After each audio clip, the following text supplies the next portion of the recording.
진율의 뉴스 정면 승부 2부 시작합니다. 목요일 2부 여러분 잘 아시다시피 정법 승부 보내드리고 있는데요.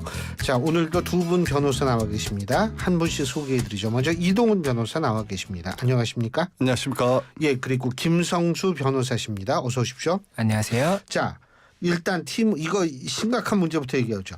이 팀원과 위메프, 이른바 팀F 사태. 네네. 이 부분도 이거 잠깐 그 사건 개요 설명해 주시죠. 네, 이동훈 변호사님. 싱가포르 전자상거래 업체인 큐텐 계열사인 티몬 위메프 전산 지연 사태가 보름 넘게 이어지고 있죠. 지금 해당 플랫폼 내 상품 및 서비스 판매자들 피해가 좀 눈덩이로 불어나고 있는 상태입니다. 이게 판매자나 헤비 쇼퍼 위주로 알려지다가 7월 22일 티몬이 대금 정사 무기한 지연을 선언하면서 판매 업체들이 이미 구매 완료된 상품을 대거 취소를 했잖아요. 이걸로 인해 갖고 일반 소비자한테도 알려졌습니다. 또한 이제 같은 계열사의 위메프에도 동일한 문제가 발생을 했고요. 그래서 지금 티몬 위메프로부터 5월분 판매금을 정산받지 못한 업체는 이제 대부분 월 정산액이 최소 수억 원대의 중대형 업체인 걸로 알려져 있습니다. 근데 이제 티몬하고 위메프에는 거의 6만 개의 업체가 지금 입점을 했지 않습니까? 이게 문제죠. 예. 근데 싱가포르 업체군요, 큐텐이요. 네네. 그러면은 여기 회장 이 대표가 우리나라 사람이 아니라 싱가포르 사람이겠네요. 지금 현재 이 대표는 G마켓 창업자였던 한국 사람이고 예, 싱가포르에서 법인이 설립된 것은 맞지만 대표는 한국 사람이고 한국 사람이고 예, 한국 사람 기업으로 보면 되는 거죠. 예, 법인 자체는 싱가포르 법인이지만 예, 어쨌든 대표는 한국 사람이고 이게 2010년에 설립이 됐었고 2022년 9월에 이제 티몬을 인수를 했었습니다. 그리고 2023년 4월에 위메프를 인수했었고 2024년 2월에 이제 북미 위시를 이렇게 인수하면서 굉장히 여러 국가의 이런 이커머스 업체들을 인수를 하면서 몸집을 계속 키우는 그런 회사였습니다. 근데 이게 핵심은 말이에요. 제가 볼 때에는 뭐냐면 이 다른 회사 G마켓이나 네이버나 이런 데에선 전부 제3금융기관에다가 이제 판매 대금을 맡겼다가 그 제3금융기관이 업체에게 일정 기간 후에 이제 정산을 해주는 이런 방식인데 위메프 같은 경우에는 자기네가 돈 받고 2달 후에 업체한테 돈 줬다는 거 아니에요? 네. 이게 그러니까 제3금융기관에 맡겼다면 그 돈이 날아갈 일은 없잖아요, 사실은. 그죠? 근데 이게 본인들이 그 돈 갖고 있다가 주는데 여기서 문제가 발생한 거 아닌가 이런 생각이 이게 들거든요. 그러니까 정산 주기의 문제인데 보통 이제 티몬 같은 이커머스 업체는 입점 업체들에 대한 정산을 대략 40일에서 60일 단위로 해주는데 이게 네이버, G마켓 11번가들은 구매 확정 시 이제 1일 3일 만에 바로 정산을 해줍니다. 업체한테요? 네네. 네. 보통 이제 자동 구매 확정 기간이 7일에서 8일이니까 최대 10일 정도고 그다음 미국 아마존은 한 14일 정도 해서 이제 자동 정산을 해주는데 이제 이걸 비교하면 이제 티몬 같은 이커머스 업체의 정산 주기는 엄청 긴 편에 속하죠. 근데 이게 문제가 뭐냐면은 이제 이걸 고객들을 은행이라고 보고 그다음에 이제 큐템을 손님으로 보면 이게 설명이 돼요. 그러니까 은행 이제 큐텐이나 이런 이제 이커머스 업체가 이제 10% 할인해 주지 않습니까?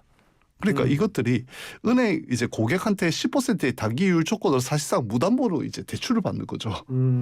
그러고 난 뒤에 이제 이 금융난을 해결하려고 이제 고객 돈으로 이걸 40일, 60일로 미나서 그때 또 받는 돈을 다시 정산을 해주는 형태로.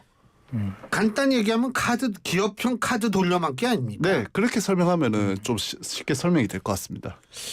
근데 이게 지금 소비자들 피해도 이만저만이고 큰 게 아니고 또 하나는 사실 좀 걱정이 되는 게 여기 입점한 업체들 여기도 줄도산 가능성이 있는 거 아니에요?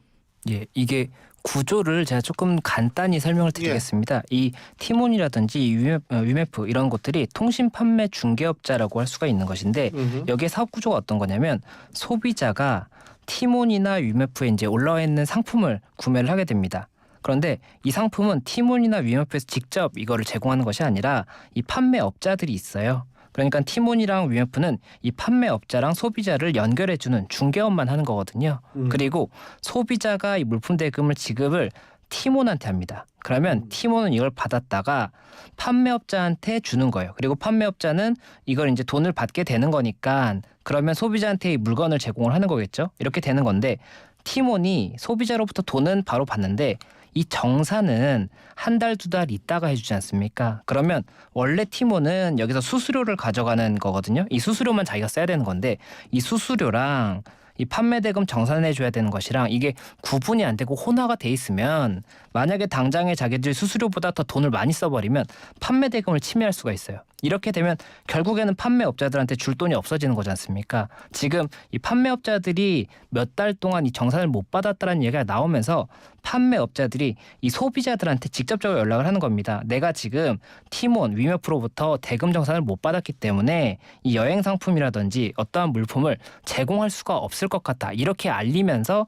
소비자들의 이제 피해가 굉장히 커지고 이렇게 일파만파 된 것인데 말씀하신 것처럼 판매업자분들은 소비자분들은 수가 많아요. 피해자의 수가 많기 때문에 큰일인 것이고 이 판매업자분들은 이 피해자의 수도 여기도 적지 않지만 여기는 금액이 굉장히 클 수 있어요. 그래서 몇십억 단위가 넘는 이런 경우도 있기 때문에 이게 웬만한 기업들은 몇십억이 한 번에 이렇게 손해가 발생을 해버리면 부도날 수 있죠. 예. 예, 그리고 여기도 이걸 뭐 어떤 곳에서 받아오면서 외상을 할 가능성이 높거든요. 이게 두 달 후에 우리가 티몬에서 정산 받으면 그때 대금 드릴게요라고 하면 또 거기서 뭐 재료를 제공한 곳이나 이런 것도 다 같이 연쇄 부도가 날 수가 있기 때문에 이게 결국에 문제가 될 수가 있는 것이고 지금 현재 소비자들도 문제가 있고 판매업자도 문제가 있기 때문에 티몬에서 이에 대해서 어떻게 책임을 질 수 있느냐가 쟁점이 될 수밖에 없고 지금 실제로 이 자력이 있는지가 쟁점이 될 수밖에 없는 것 같습니다. 지금 사실 그 김선수 변호사님 말씀하신 것 중에서 이제 그 보통 이렇게 이제 40일, 60일 정도 이제 대금이 이제 정산이 늦어지면은 일반적으로 이제 이거 40일, 60일 뒤에 대금 정산을 받을 것이라는 이유로 이걸 은행에다가 담보로 맡깁니다. 그런데 지금 티몬 사태가 문제가 되는 게 뭐냐면은 은행의 담보, 그러니까 예. 그 판매업자들이 이제 네. 은행의 담보를 맡기는 그 이제 거죠. 자기가 받을 채권에 대해서 담보로 일종의 어음이잖아요. 예, 일종의 그죠? 어음으로 이제 맡기는데 지금 일반적으로 이제 네이버나 이런 부분에 있어서도 이런 이제 어음 형태로 이제 진행이 되고 있었는데 지금 은행권에서 이제 티몬이나 위메프 관련한 매출 채권은 더 이상 받지 않겠다라고 선언을 했습니다. 그러다 보니까 이제 돈 나올 구멍이 없어지는 거 아니에요? 지금 돈 나올 구석이 사라진 거죠. 아니 그 좀 아까 인터파크 트리플인가 거기에서는 TMF의 계약 해지를 통보했다라고 얘기를 하는데 여기는 왜 그러냐면 상대적으로 이 업체는 뭐 아주 대기업이라고 얘기할 수는 없지만 규모가 꽤 큰 데니까 해지 통보하고서 어떻게 수습을 하겠지만 문제는 수많은 영세 업체들은 이거 어쩔 줄을 몰라 할 거리 아마. 그렇죠. 예? 그렇죠. 이거 근데 이게 지금 제가 저거 하는데 뭐 이 큐텐의 대표가 뭐 싱가포르에서 급히 귀국을 해서 해결책을 논의하겠다. 방법이 있다고 보세요?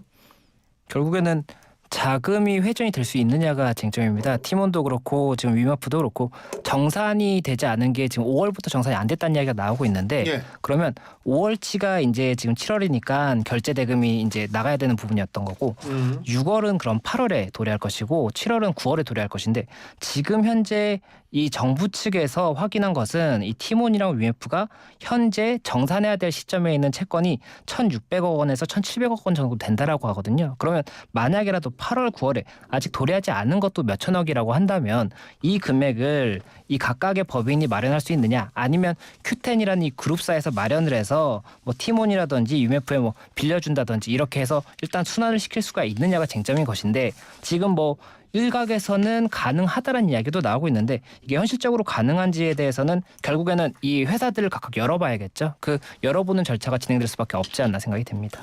지금 위메프 대표는 고객 환불부터 집중하겠다. 물론 좋은 일이죠. 현장에서 이미 700건을 처리했다라는 얘기인데 하지만은 경제로 봤을 때에는 고객 환불도 무지무지하게 중요한 부분이지만 사실은 이 자기네들 때문에 이 수많은 업체가 피해보는 이거는 어떻게 할 건지 이 얘기도 해줘야 되는 거 아니에요? 지금 사실 이 미정사 사태가 장기화될 경우에 지금 고객들도 문제지만 저도 똑같은 입장인데 수많은 중소 판매업자들이 줄동사라는 우려가 있습니다. 일단 중소셀러들은 제가 아까도 말씀드렸지만 이거 자금 사정이 열악해가지고 이렇게 40일이나 60일 정도 되면 은행에 이제 채권을 담보로 맡기고 그 대금을 미리 땡겨 쓰는 형태로 진행을 합니다. 근데 이 정산이 제때 이루어지지 않으면 결국은 그 맡겨놨던 어음이 부도가 나는 거죠. 그리고 특히 지금 업계에서 문제가 되는 게 디지털이나 가전 또 여행 같은 거래 금액이 큰 데는 지금 자금 상황이 되게 심각하거든요. 음. 이거를 거의 뭐 한 달에 한 번씩 돌아가면서 이제 정산을 하고 있는데 지금 5월 판매분이에요. 못 받은 게. 지금 아직 안 돌아온 6월, 7월은 지금 불확실하니까 계속 자금난이 심각해지겠죠. 이게 결국은 그 어제 TV조선의 서울대 경영학과 교수가 나와서 얘기한 게 뭐냐면 이게 회사라는 게 사실 부도가 나면 처리해 줄 수는 없다. 그렇기 때문에 피해자가 나올 수밖에 없는 것, 일정 부분 손해가 어느 정도 나고 피해를 보는 건 어쩔 수 없다라고 얘기를 하는데 이게 지금 이게 굉장히 문제가 커지면 진짜 이거는 굉장히 흔들릴 것 같은데 이게 그러니까 쉽게 얘기한다면 이 위메프나 티몬 이쪽이 이 지금 현재 문제를 스스로 해결할 수 있는 능력이 있느냐 하는 건데 피해는 날 수밖에 없다라는 거에 동의하세요? 그 말씀드렸던 것처럼 자금이 만약에 마련이 돼서 정말로 매매 대금이 다 지급이 된다라고 한다면 피해가 발생하지 않겠지만 이게 만약이라도 자금 마련이 되지 않아서 뭐 티몬이든 위메프든 한 곳에서 문제가 발생하고 판매 대금이 결국 지급이 안 되는 것이 확정이 된다면 굉장히 많은 문제가 발생을 할 것이고 이게 법적인 공방이 티몬을 상대로 하는 것뿐만이 아니라 굉장히 여러 가지 법률 관계가 얽혀 있지 않습니까? 그 얽혀 있는 법률 관계 간에도 소송이 굉장히 많이 발생을 할 수가 있기 때문에 이 부분 관련해서도 굉장히 많은 우려가 되는 부분입니다. 이게 티몬이 문제가 발생을 했는데 오히려 그 근처에 있던 다른 뭐 셀러라든지 소비자들 이런 사람들이 소송에 같이 엮일 수가 있기 때문에 이런 부분 관련해서 우려가 되는 부분이 있는 것이고 그리고 지금 이게 이번 한 번만 이런 일이 발생하리라고 볼 수 없는 부분이 있는 것이 이 중개업 사이트 같은 경우가 이렇게 만약에 판매 대금을 따로 보관하지 않는다라고 한다면 언제든지 이 부분을 자기가 임의로 사용하고 이렇게 계속 발생할 수가 있거든요. 그렇다 보니까 이게 법제화가 돼야 된다는 이야기가 나오고 있는 것이고 이 부분 관련해서 아직까지 명확하게 법이 없기 때문에 뭐 정산 기간이나 이런 것도 법이 없었기 때문에 이런 부분 관련 법제화가 되는 그 단초가 돼야 되고 제2의 사태는 발생하지 않도록 막아야 되지 않나 이렇게 생각이 됩니다. 정부가 나서가지고 뭐 하실 수 있는 게 있어요? 사실? 지금 정부에서는 지금 이제 구체적으로 공적위원회에서는 환불 지연 거절으로 인한 피해 소비자 피해 고지 및 분쟁 조정 지원을 위해서 그 한국 소비자원에 전담되는 팀을 신설을 했고요. 그 다음에 이제 집단 분쟁 조정 준비에 즉시 착수를 했다고 합니다. 그리고 추후에 따라서는 민사 소송도 지원을 한다고 합니다. 근데 사실 이게 큰 의미가 없는 게 티몬이나 위메프에서 자신들이 이거를 이제 자본 잠식으로 손을 들어버리면 소송을 한다고 하더라도 그거를 집행할 방법이 없기 때문에 이거를 이제 물론 이제 소비자들 같은 경우에는 이제 뭐 헤비셀러는 잘 모르겠으나 일반적인 소비자 같은 경우에는 뭐 몇십만 원, 몇백만 원 범위일 수 있으나 지금 이제 제가 아까 말씀드렸다시피 중소셀러들 같은 경우에는 몇 억 단위이기 때문에 이거를 어떻게 피해를 회복해야 될지가 고민일 수 있습니다.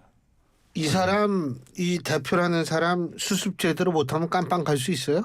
만약이라도 이 법인의 자금을 뭐 횡령했다든지 이 법인이라는 게 각각의 이제 법인격이라고 볼 수가 있는 것이고 이 법적인 근거에 의해서 뭐 다른 계열사로 돈이 들어갔다거나 이런 게 있었다라고 한다면 문제가 없겠지만 법적인 근거가 없이 이 계열사의 돈이 뭐 어떠한 목적을 위해서 사용되었다 이렇게 되면 횡령배임이 문제가 된다든지 형사적인 문제가 발생할 수가 있습니다. 그렇기 때문에 그런 부분에 만약에 문제가 발생을 한다고 하면 그 부분 관련해서는 어떠한 형사적인 책임이 있는지는 당연히 검토가 될 수밖에 없을 것이거든요. 그렇기 때문에 그 부분을 좀 봐야 될 것 같습니다. 죄송해요. 제가 말씀하세요.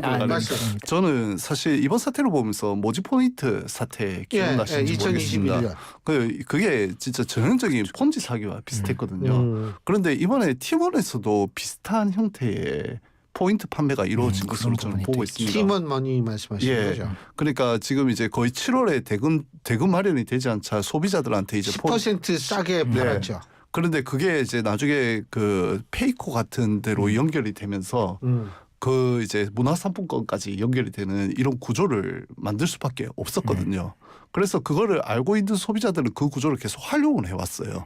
그래서 나중에는 인당 거의 17만 원까지 남겨 먹을 수 있다라는 이야기까지 돌았기 때문에 이게 이제 나중에는 이 자금을 못 내줘서 이 포인트를 못 내줘서 돌려받기를 하는 형태가 되었다고 하면은 사기죄가 성립이 될 수 있을 거라고 저는 이게 생각하고 변제할 수 있습니다. 없는 상황이었다는 게 명확하면 말씀하신 것처럼 사기가 될 수도 있는 것이고 근데 뭐 11번가 같은 경우에는 자신들이 좀 피해를 보더라도 모든 거는 고객들에게 피해를 안 돌아가게 하겠다 지금 이렇게 나오는데 참 특이한 경우예요. 예. 자, 그 다른 얘기 잠깐만 해보죠. 지난 초복날이죠. 오늘이 중복인데 경북 봉화군에서 일어났던 이 살충제 사건이요. 근데 이게 지금 그러니까 이분들이 같이 어디 가서 이 오리고기를 먹고 커피를 같이 마셨죠. 그 다음에 네. 뭐 어떻게 된 건지 모르죠 아직 이거. 지금 아직 결론은 나오지 않은 걸로 알고 있습니다. 살충제는 분명히 드셔서 문제가 발생했다는 건 거기까지 나왔죠. 네, 그 당시 이제 그 쓰러진 분들 위세척 과정에서 살충제 성분이 나옴으로 인해 갖고 이분들이 살충제로 인해갖고 처음에는 식중독인 줄 알았는데. 이게 이제 살충제 성분이 나오면서 이게 음독의 문제라고 이제 밝혀졌고 그런데 이제 그 과정에서 오리고기가 아니라 커피 거기에서 이제 농약 성분이 살충제 성분이 나옴으로 인해 갖고 커피로 이제 지금 수사 반영이 잡혀 있는 걸로 보입니다. 다만 이제 아직 그 회복 중인 이제 피해자분들이 이제 진술을 아직 못 하고 있는 상황이라 가지고 그래서 지금 현재 이제 구체적인 범행 동기나 범인도 특정이 되지 않은 상황입니다. 근데요, 이게 그 커피가 문제라고 하는데 3명이 먼저 15일 날 중태에 빠지고 다음날 1명, 3일 후에 1명이 또 이게 이송이 됐다. 이게 그러면은 뭐 계속 그 농약 살충제가 있는 그런 커피가 계속 남아 있었다는 얘기예요? 뭐예요 이게? 현재 이 사실관계를 조금 더 설명을 드리면 15일날 이제 복날을 맞이해서 그 봉화에 있는 여성 경로 회원 41명이 다 같이 이제 오리고기 식사를 하셨어요. 그리고 나서 경로당으로 이동하시는 분들도 있고 해서 각자 시간을 보냈는데 당초에 오리고기에 혹시나 이 성분이 있었느냐라고 의심을 이제 했던 이유가 이 쓰러지신 분들이 첫날 15일날 3분이 쓰러지셨고 다음날 이제 그 첫날에 조금 몸에 안 좋다고 하셨던 분이 다음날 이제 쓰러지시면서 응급실로 또 이동을 하셨거든요. 그리고 나서 이제 그 3일 뒤에 또 한 분이 이제 쓰러지셨는데 일단은 그 앞서의 4분이 쓰러지셨을 당시에 어떤 이야기가 나왔냐면 오리고기를 먹을 때 같이 앉아있던 분들이다라는 이야기가 나왔어요. 그렇다 보니까는 오리고기에 이 성분이 들어있던 것이 아니냐 이렇게 이야기가 나왔던 것인데 그 다음에 어떤 사실관계가 밝혀졌냐면 이 4분이 경로당에 돌아오셔서 같이 커피를 드셨다는 진술이 나옵니다. 그렇다 보니까는 그럼 오리고기가 아니라 커피인 것 아니냐 이렇게 이제 의심을 받았었고 그 경로당에 있는 용기에서 살충제 성분이 있는 용기가 발견이 됐다고 해요. 그렇다 보니까는 이 외부에 있는 오리고기가 아니라 이 경로당 내에서 이런 뭐 커피라든지 이런 것이 아닐까라는 지금 가능성을 두고 수사를 진행을 하고 있는 것이고 그리고 3일 후에 한 분이 더 쓰러지셨는데 이분도 이제 위세척액에서 동일한 살충제 성분이 나왔다 보니까는 그러면 동시에 그 피해를 입으신 분인지 아니면은 시간차를 두고 피해를 입으신 분인지 이것들을 지금 확인을 하고 있는 부분이고 지금 이 CCTV라든지 이런 것이 경로당 내외부에 있는 것은 뭐 고장이 났다든지 아니면 촬영이 제대로 되지 않았다고 해요. 그렇다 보니까는 뭐 블랙박스라든지 길에 있는 CCTV 이런 것들을 확보를 하고 있고 또 피해자분들 댁에도 뭔가 이 참고할 만한 부분이 있나 해서 현장 감식도 하고 있다고 해요. 뭐 당일에 입은 옷 이런 거에서 뭐 어떠한 성분이 나온다든지 이런 게 또 도움이 될 수 있는 부분이 있거든요. 그리고 또 쓰레기장 CCTV나 이런 것도 지금 확인을 하고 있다는데 만약에라도 누군가가 고의로 살충제를 넣었다라고 한다면 그 살충제 통이나 이런 걸 버렸을 수도 있지 않습니까? 그렇기 때문에 그런 부분까지도 지금 삿사치 조금 수사를 하고 있고 곧 어떠한 결과가 나올 수 있을 거다라는 이야기도 나오고 있기 때문에